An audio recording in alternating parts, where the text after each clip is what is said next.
Political meritocracy is the ideal that everybody should have equal opportunity to be selected and to be promoted as a public official with above average ability and virtue.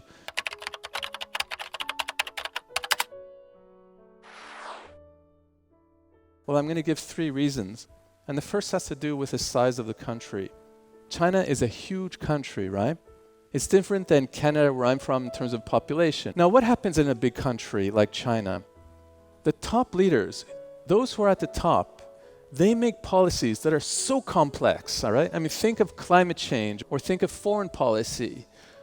It requires a lot of complex empirical information.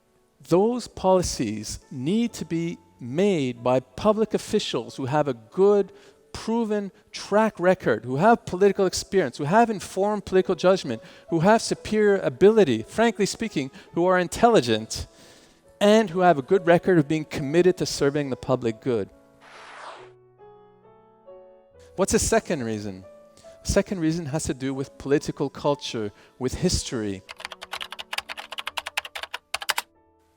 Basically, the most famous invention in China is the examination system to select public officials, right?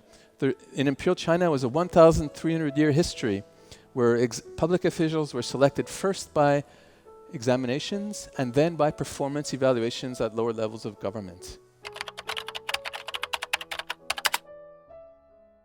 Now, the examinations to be put on the road to political power, they're more like high-level IQ tests.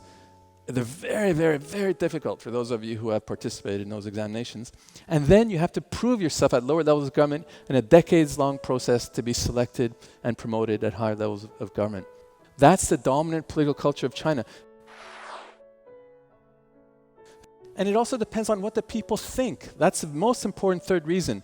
Political survey after political survey shows that ordinary people use the political meritocracy to assess their own leaders.